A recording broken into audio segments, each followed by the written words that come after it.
What's up, humans, and welcome to a new Psicoactivo. It's a Thursday. In the morning, I did a live stream with Patrick from Vetted. We also introduced Mr. Todd Harper.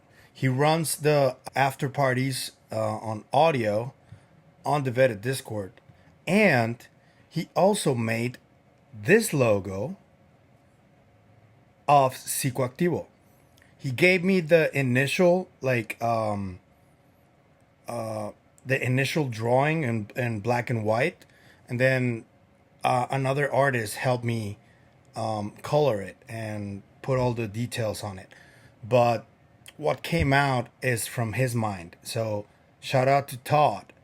We spoke about the Immaculate Constellation alleged UFO program.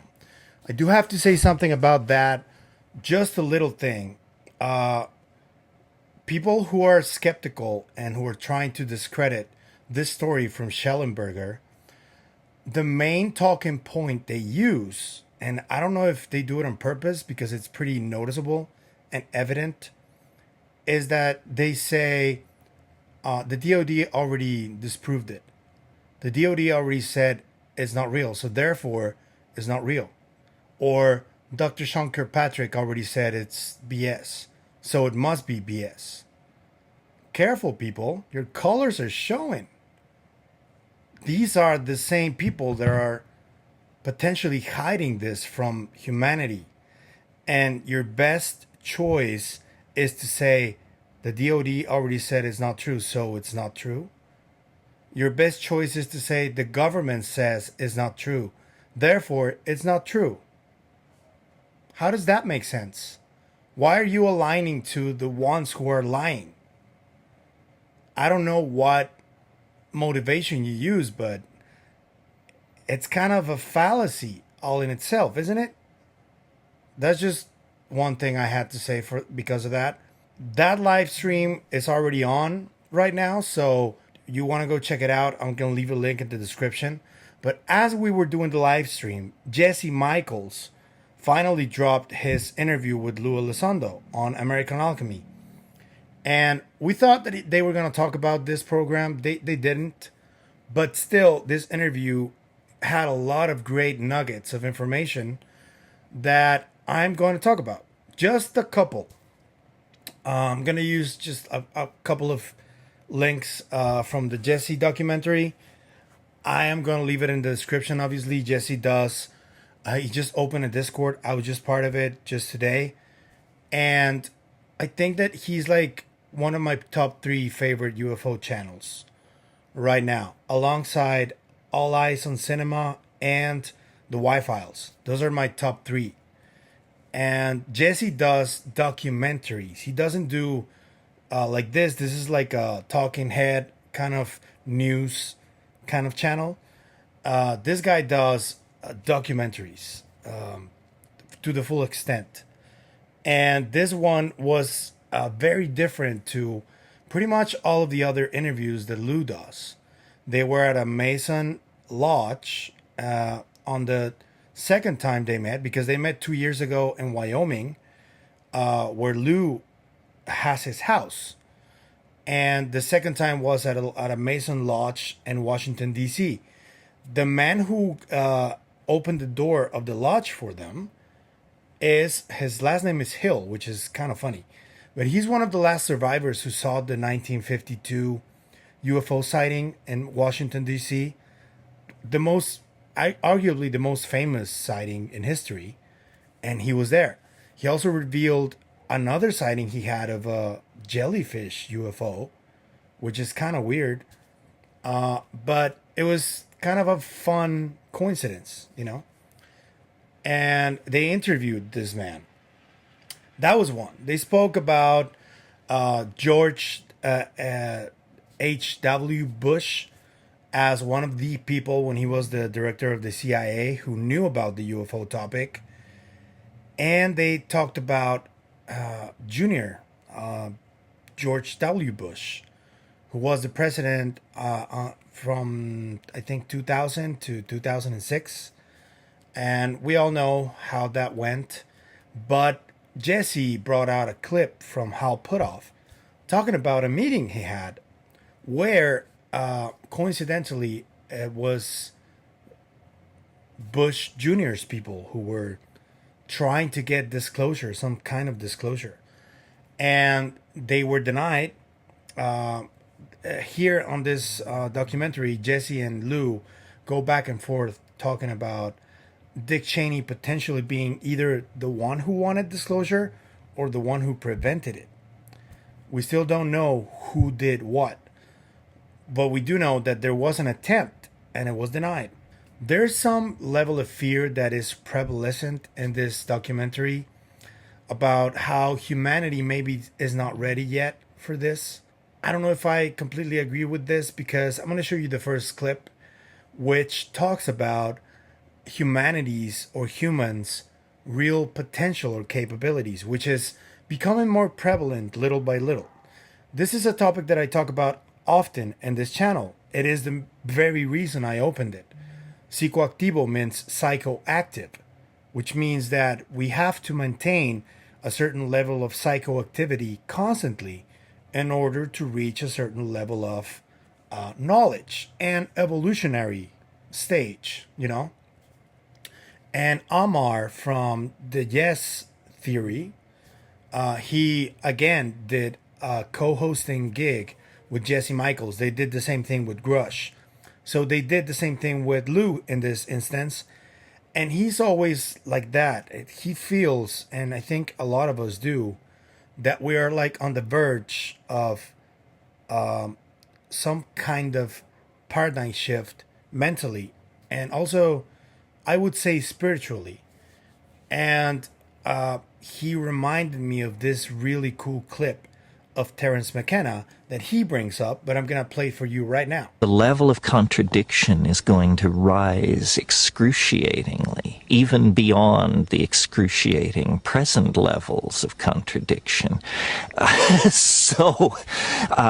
think it's just going to get weirder and weirder and weirder, and finally it's going to be so weird that people are going to have to talk about how weird it is.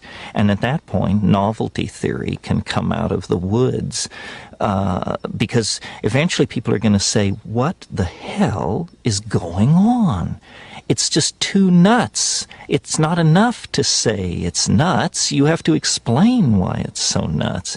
I look for the invention of artificial life, the cloning of human beings, possible contact with extraterrestrials, possible human immortality, and at the same time, appalling acts of brutality, genocide, race baiting, homophobia, famine, starvation, because the systems which are in place to keep the world sane are utterly inadequate to the forces that have been unleashed. The collapse of the socialist world, the rise of the internet, these are changes so immense, nobody could imagine them ever happening. And now that they have happened, nobody even bothers to mention what a big deal it is. The mushroom said to me once, it said, this is what it's like when a species prepares to depart for the stars. You don't depart for the stars under calm and orderly conditions. It's a fire in a madhouse. And that's what we have, the fire in the madhouse at the end of time. This is what it's like when a species prepares to move on to the next dimension. The entire destiny of all life on the planet is tied up in this. We are not acting for ourselves or from ourselves. We happen to be the point species on a transformation that will affect every living organism on this planet at its conclusion. Yeah, this is how the world is right now. This is something Lue talks about on this interview. But I brought this up first because it is one of the solutions that I do have. Terence says that the mushroom told him about this, that we were going to be like a nut house right before the singularity. I happen to agree with that. And I think that the way we're going to reach the singularity faster is going to be the moment we realize what we're capable of mentally and spiritually. We're like a machine. The body is like a machine. We have multiple systems in our body that need to function properly in order to reach a certain level of, I'm not going to say enlightenment, just understanding of our own body. But in recent centuries, we've moved further away from this level of understanding of ourselves. So the fact that the US government and Russia and other countries were already trying to find out what our true capabilities are, for example, Stargate, does tell you that we are like on the verge of something. We still don't know what, but it's being studied thoroughly before. So this is another clip, but this is from the interview that I'm going to show you guys about the capabilities we have. Something that Lue talks about on this clip right here. Now, with that said, listen, that doesn't, people say, oh, woo-woo mumbo jumbo. Look, guys, I think there's a very scientific explanation. I think most people can do it. I think probably it's a vestigial capability that we've had for a long time as a species before we had, the sophistication of verbal communication. Look, when two dogs come into a room, there's this nonverbal communication. It's probably something very similar. I think it's probably based in quantum physics, if I had to guess. We don't quite understand it yet, but it's really not that special. A lot of people, when you get to a hotel and you pick up the phone and you call a loved one, they're like, oh my gosh, I was just thinking of you, right? Probably something very similar. Yeah. So this is something that I do believe. It is really hard to prove because Jesse goes on to say that there's no repeatability of many of these things. But I don't think that's true, though, because if you go to the remote viewers right now who are doing some really interesting work in remote viewing, you can tell that the things they come up with this skill, it is pretty impressive to me, really. And it is happening right now. I know at least 5 people who can do wonderful things with this skill of remote viewing. So it is repeatable. It is happening. There's also the experiences that I had with telepathy and environment manipulation. I don't care if you don't believe me. I don't care. I'm not a believer. I know because I experienced it. If you don't want to believe it, that's fine. I don't care. And this ties into the putamen investigation that Dr. Nolan is doing. There's another clip that talks about this that Jesse struggled to put out because it's a revelation that we didn't know yet. And he caught it from an injured brain by a UAP to another brain. But we see a little inscription at the top that this brain scan comes from a DOE official who worked on advanced propulsion and gravity research. So Jesse goes on to talk about the UFO experience that a former Lockheed Skunk Works director had. And this is a very, very interesting one that goes to show that the people on the DOE, DARPA, who are potentially or allegedly working with these programs and this technology have experienced already some kind of change within their system, within their bodies and their brain. Here's the other clip right here. You did a great piece with Ross Coulthard. Oh, thank you. He's a good man. He's awesome. He's a very good man. And he really knows his stuff. Yes, he does. I'm very impressed. A lot more than he says, that's for damn sure. Yeah. Stanford immunologist Dr. Gary Nolan has been researching this topic, and while his conclusions are not definitive, there are 2 working theories. One, that people with naturally large chordate putamen might attract UAPs like an antenna. Another, that UAP encounters with normal people cause that same part of the brain to get bigger. Okay, so this is a slide from that News Nation piece. and you're showing this kind of white matter syndrome. Caudate putamen. That's what caudate putamen. Yeah. So the caudate and putamen. The MRIs. Yeah, the MRIs, and Nolan talks about this.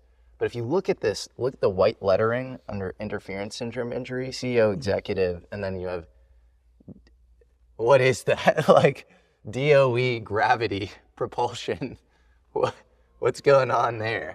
I wasn't really sure how to approach this and don't want to dwell on it. I'm merely the messenger, not the original publisher of this. It was either a fuck up on News Nation's sources' part or an intentional breadcrumb, but it answers my old colleague Eric Weinstein's questions around UFOs. Number one, where are the scientists? Well, they might be employed by the DOE. And number two, is string theory or quantum gravity really the only acceptable approach to gravity these days? Well, my guess is whoever this propulsion expert is not using string theory. Finally, this corroborates Mark Andreessen and Ben Horowitz, saying that a National Security Council staffer told them that elements of physics were classified in the past. We classified whole entire areas of physics in the nuclear era and made them state secrets, like of the like theoretical physics, science of physics. We classified them and made them state secrets, and that research vanished. Again, I wrestled whether amplifying this slide was the right thing to do or not. But to me, it is obviously not adaptive from an American national security standpoint for the broader American populace to have no idea that there is a more true science being practiced within the confines of three-letter government agencies, especially with where the world is headed now. And then there's that part. Yeah, that seems important too, but I'll let you speculate there. Either way, a more full understanding of the story here and how it relates to UFOs seems warranted. Well, we know that, and it said the old PRC visit CEO of Lockheed had his own UFO experience, didn't he? Yeah. Oh, that's fascinating. Are you talking about Kelly Johnson? That's right. Yeah. At approximately 5 p.m., Mr. Johnson was looking out of a large window facing the west and just watching the sunset. He watched this black thing. He was convinced at this point that it was a UFO. He said it was moving so fast, he was unable to make out any additional features. Kelly Johnson wasn't just your average guy looking at a cloud going, oh, that's a UFO. No, this guy knows what he's talking about. Okay, so that's interesting. Again, I want to talk about that last part where Lue takes the interviewer position and asks a very, very interesting question. Here it is. How do we, this is a sandbox here, right? Let's say there's a technology now, there's a toy that there's 12 kids in the sandbox, but there's only one toy, right?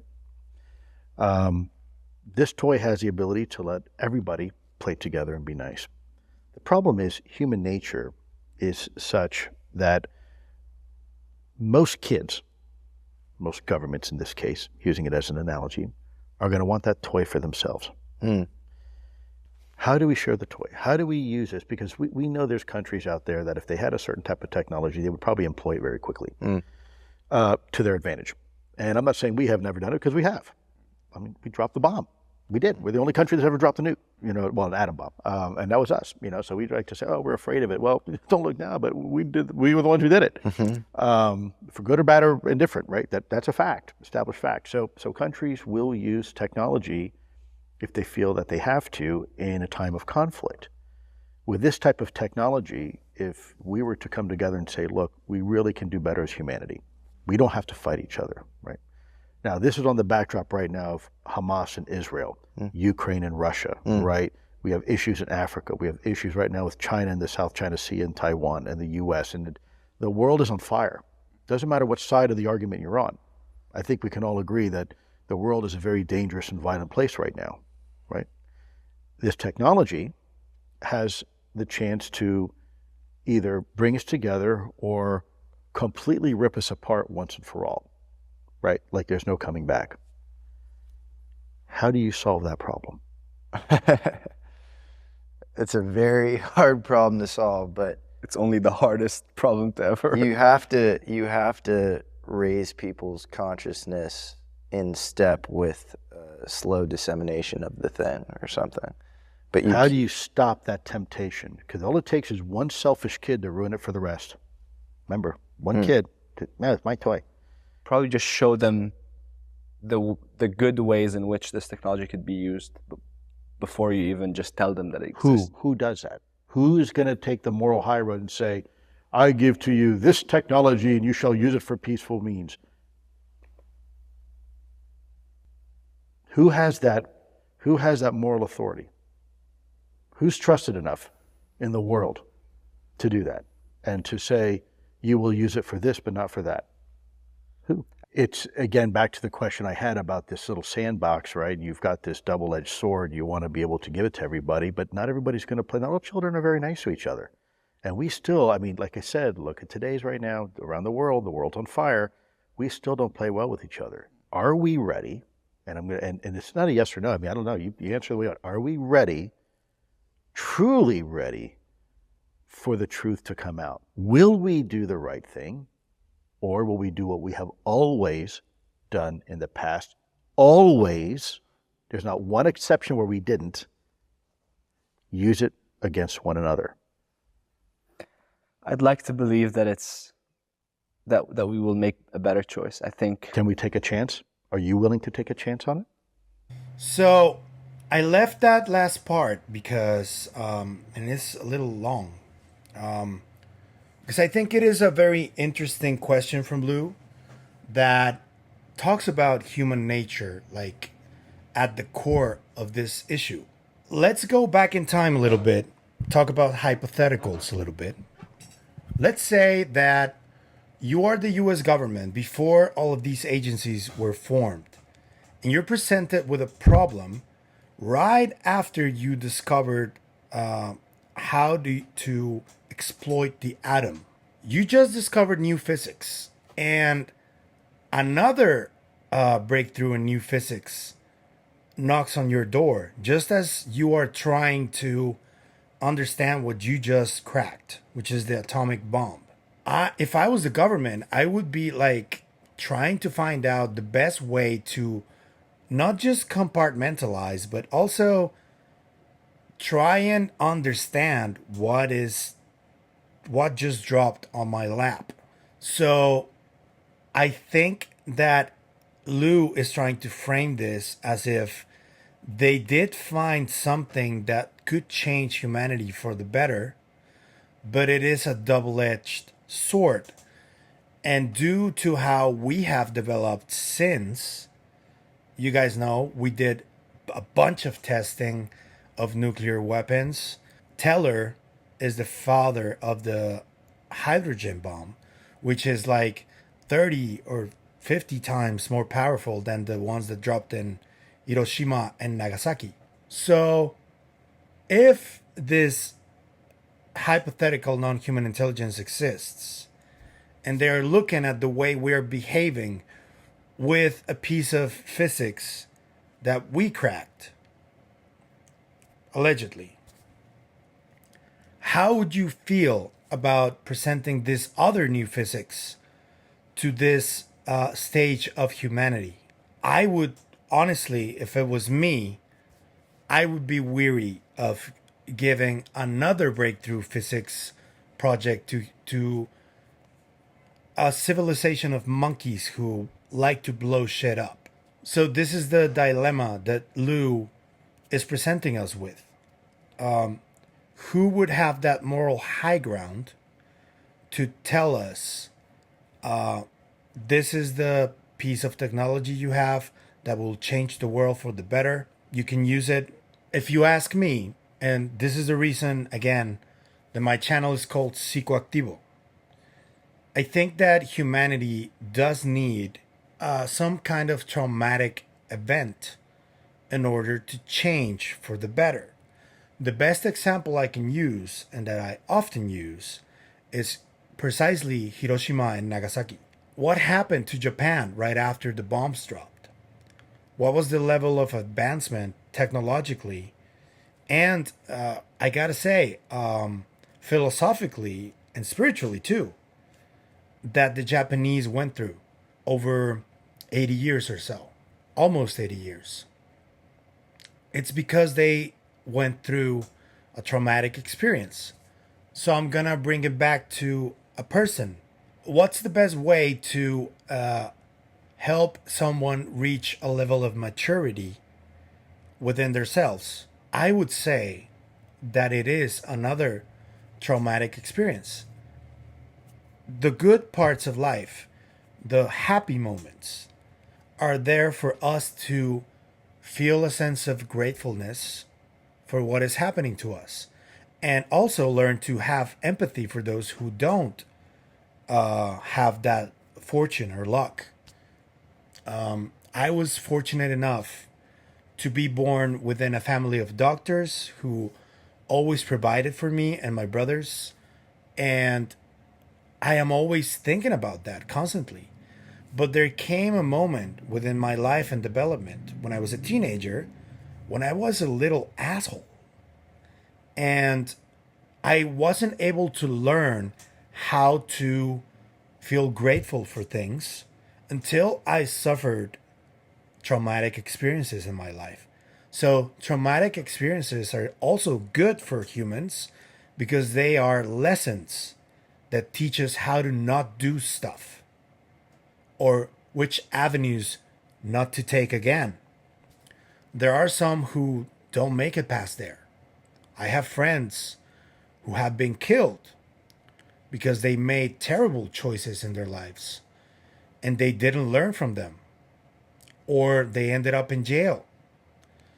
I was fortunate enough to have learned from many of these traumatic experiences, which is one of the main reasons I am still here.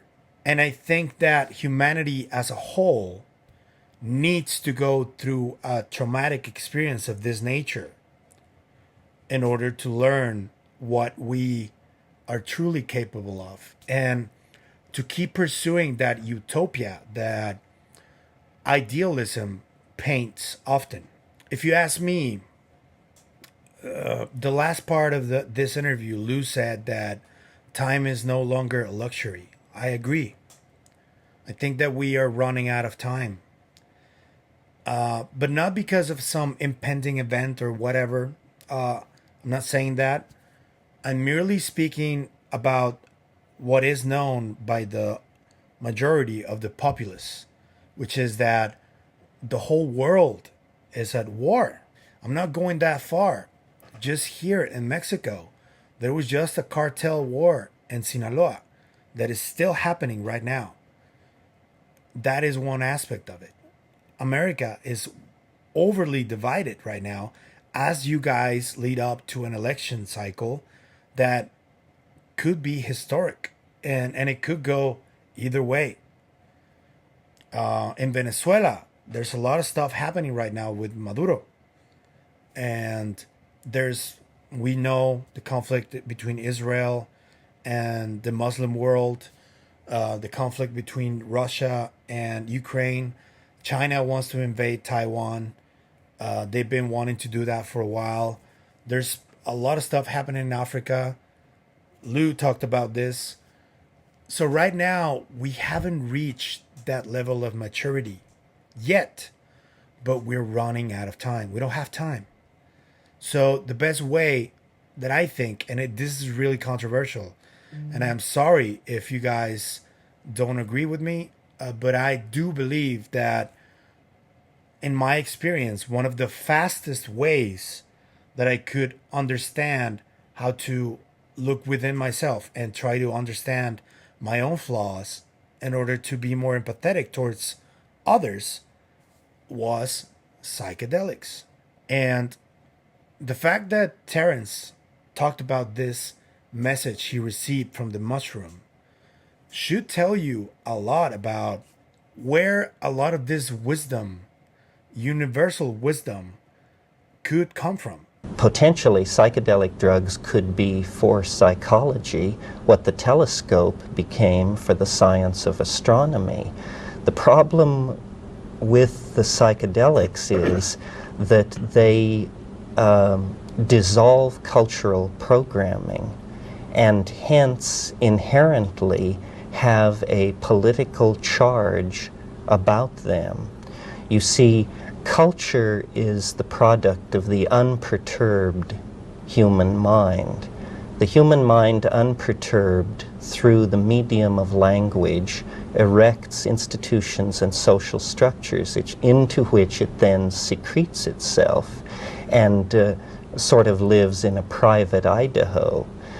A psychedelic drug will dissolve these linguistic and cultural assumptions. It is a perturbation of the mind, and the perturbed mind is a mind in the act of rediscovering the nature that lies outside of culture. So this tension between cultural values and what we might call, for want of a better word, reality, creates a tension between institutions and the users of these substances. It's as if our culture, if I understand you right, acts as a filter between our minds and direct experience of reality, and the drugs somehow blow away that crust of culture and allow more of a direct, a Gnostic experience.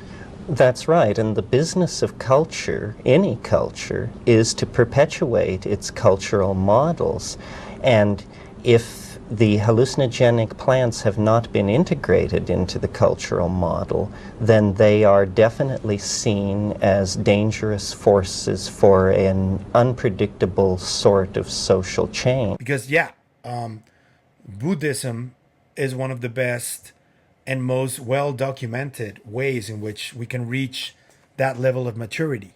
But in order to be well-versed in Buddhism and meditation, that takes decades in some cases. It is one of the most difficult tasks we can go through, and it takes a long time, and we're running out of time. So I would say that those who are like really in power would have to be subjected to some sort of traumatic experience that may involve psychedelics or something similar, where they go through constant and repeated ego deaths constantly, until their ego is no longer there or tamed. Because I happen to believe that the ego never leaves us. It comes back constantly at different points of our lives. And we have to keep struggling against it in order to keep it at bay. That's what I think humanity needs. It needs a massive ego death, and repeatedly. I know this is pretty out there. I know a lot of people are going to come at me in the comment section. I'm saying that, and this is something that I've talked about in my channel constantly, psychedelics are not for everyone. They shouldn't be for everyone. But I think that if you want to learn how to understand these sacred plants, because that's what they are, they're not just drugs. When the late 60s prohibition of all substances took place, they lumped every substance in the same bucket. And that was a grave mistake. I think that psychedelics, if you want to explore more into them, you need to be at least 25 years old. That's what I think. Because the human brain is not fully developed until after that age, more or less. But also I think that if you have a history of mental health illness within your family, you should also avoid them. Full stop. But if you don't, and you want to find a different way that, yes, it's controversial because it has a stigma attached to it, just like UFOs. If you can find a way to remove that stigma from within your own mind, I think that these could potentially be a way in which we can understand ourselves better and at a faster pace, because as Lou and I just told you, we don't have much time left. Whether it's because of the never-ending war or something else, I don't know if something else could happen or not. This is my interpretation of this. This is my solution, or one solution that I can think of that could be quick and And I'm not talking about everybody should take them, as I told you, but these leaders that are taking these decisions, they need to know what an ego death feels like. Everything points at those who are making these decisions for humanity are kind of sociopaths and egomaniacal people. So the best way is to just kill their ego. You can't, I mean, obviously I'm not advocating for any type of violence, but ego death, I don't think that's violence. I think that's therapy. Deconstruction is therapeutic. Always keep that in mind. Yeah. So I hope you liked today's video. I love the content that Jesse Michels keeps putting out. The Yes Theory is also one of my favorite channels. They don't just talk about UFOs. They talk about a lot of stuff, which is why it's not one of my top 3 UFO channels on YouTube. I already told you my top 3. But thank you, Jesse, for doing everything you do, man. I really admire you, and I hope I can get to talk to you someday. I think we could strike up a really cool conversation, and maybe on my channel. I don't know. But yeah, let me know what you think about the whole interview, because they talk about a lot of stuff. I only took like 7 minutes out of a 2-hour conversation, so please go check it out. Let me know what you think in the comments. What do you think about this potential new stage in human evolution? What do you think about this DOE scientist whose brain scan Jesse just showed? Who do you think that is? That's very interesting to me. And let me know what you think about Lue's question. What would be your solution to this problem in the sandbox? I already told you mine. I know it's going to be polarizing, but this is genuinely what I think. And this is one of the reasons I opened the channel. So I think that we need to look more into sacred plants, psychedelics. And it is going to help us. As good old Terence said, the mushroom can tell us a lot. Many secrets of the universe hide between those spores, I think. So yeah, let me know what you think. If you like the content you see, please like, share, comment, and subscribe. You can also hit the bell so you can get notified when a new video drops. And if you want to support the channel in any other way, I'm going to leave a few links in the description. You can either donate, get yourself something, or get something for the podcast in the form of a wish list that I did on Amazon. You can also change the language of said wish list. The option should be around the corner there. And also I'm going to leave a few links so you can donate for the hurricane victims that in North Carolina and in Florida, it's hitting a lot of people. So people need our help, folks. And if you have at least $1 something, you can also help them. I would ask you to help them instead of me, at least for a few weeks, because they need all the help they can get. So yeah, this is going to be it for today. And I'll see you guys until tomorrow's video. Bye.